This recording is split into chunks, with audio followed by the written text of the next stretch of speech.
SK news Kannada digital ಸುದ್ದಿವಾಹಿನಿಗೆ ಸ್ವಾಗತ. ಜನಸಂಖ್ಯೆಯುಳ್ಳ ಗಡಿಭಾಗಕ್ಕೆ ಹೊಂದಿಕೊಂಡಿರುವ ನೆಂಗಲಿ ಹಿರಿಯ ಪ್ರಾಥಮಿಕ ಶಾಲೆಯಲ್ಲಿ ಸುಮಾರು 387 ಜನ ಬಡ ರೈತ ಕೂಲಿ ಕಾರ್ಮಿಕರ ಮಕ್ಕಳು ಇವತ್ತು ವಿದ್ಯಾಭ್ಯಾಸ ಮಾಡ್ತಾ ಇದ್ದಾರೆ. 1 ರಿಂದ 8ನೇ ತರಗತಿವರೆಗೂ ಅಲ್ಲಿದೆ. ಆಂಗ್ಲ ಮತ್ತು ಕನ್ನಡ ಮಾಧ್ಯಮ ಎರಡೂ ಇದೆ. ನುರಿತವಾದ ಶಿಕ್ಷಕರು ಇದ್ದಾರೆ. ಶಿಕ್ಷಕರ ಕೊರತೆಯೂ ಇಲ್ಲ.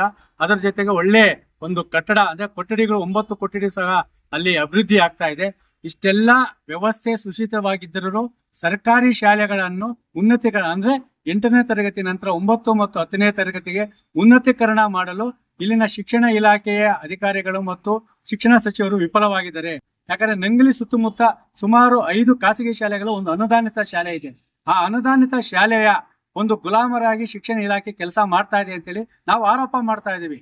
ಇವತ್ತು ಸರ್ಕಾರಿ ಶಾಲೆಗೆ ಮಕ್ಕಳೇ ಬರಲ್ಲ ಅಂತೇಳಿ ಆ ಸರ್ಕಾರಿ ಶಾಲೆಗಳನ್ನು ಮುಚ್ಚಿ ಲಕ್ಷ ಲಕ್ಷ ಸಂಬಳ ಪಡೆದಂತ ಶಿಕ್ಷಕರ ಪರಿಸ್ಥಿತಿ ಏನು?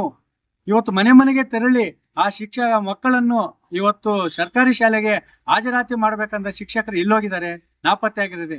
ಹಿಂದೆ ಗುರುಕುಲದಿಂದ ಪ್ರಾರಂಭವಾದ ಶಿಕ್ಷಣ ಇವತ್ತು ಬಹುರಾಷ್ಟ್ರೀಯ ಕಂಪನಿಗಳ ಕೈಗೆ ಸಿಲುಕಿ ಸಂಪೂರ್ಣವಾಗಿ ನಶಿಸಿ ಹೋಗುತ್ತಿರುವ ಸಮಯದಲ್ಲಿ 387 ಮಕ್ಕಳಿರುವ ಸರ್ಕಾರಿ ಶಾಲೆಯನ್ನು ಪ್ರೌಢಶಾಲೆಯನ್ನಾಗಿ 9 ಮತ್ತು 10ನೇ ತರಗತಿಗೆ ಉನ್ನತೀಕರಣ ಮಾಡಲು ಹಿಂದೇಟಾಗಿ ಯಾಕೆ ಆಗ್ತಾ ಇದ್ದಾರೆ?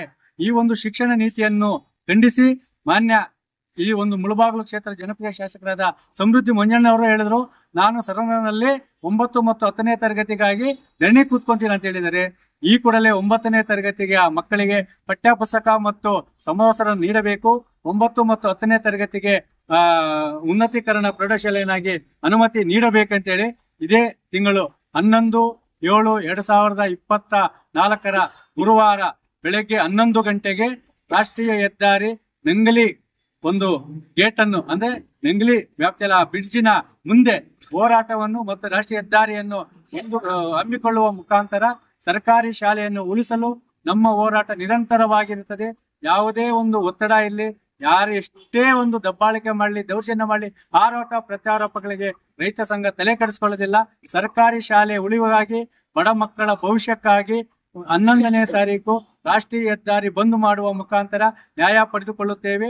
ಈ ಕೂಡಲೇ ಸಂಬಂಧಪಟ್ಟ ಮೊನ್ನೆ ಪೊಲೀಸ್ ಇಲಾಖೆ ಇರ್ಬೋದು, ಅಲ್ಲೇ ಶಿಕ್ಷಣ ಇಲಾಖೆ ಇರ್ಬೋದು, 11ನೇ ತಾರೀಕು ಬೆಳಗ್ಗೆ 11 ಗಂಟೆಗೆ ಕ್ಷೇತ್ರ ಶಿಕ್ಷಣಾಧಿಕಾರಿಗಳು ಮತ್ತೆ ಜಿಲ್ಲಾ ಉಪ ನಿರ್ದೇಶಕರು ಮತ್ತೆ ಡಯಟ್ ಪ್ರಿನ್ಸಿಪಾಲ್, ತಾಲೂಕು ಆಡಳಿತ, ಜಿಲ್ಲಾಡಳಿತ ಬಂದು ನಮಗೆ ಭರವಸೆ ನೀಡಿದರೆ ಮಾತ್ರ ನಾವು ಈ ಹೋರಾಟವನ್ನು ಹಿಂಪಡಿತೇವೆ. ಇಲ್ಲದರೆ ಯಾವುದೇ ಕಾರಣಕ್ಕೂ ಸರ್ಕಾರಿ ಶಾಲೆಯ ಮಕ್ಕಳ ಭವಿಷ್ಯಕ್ಕಾಗಿ ನಮ್ಮ ಹೋರಾಟ ಹಿಂಪಡೆಯೋದಿಲ್ಲ.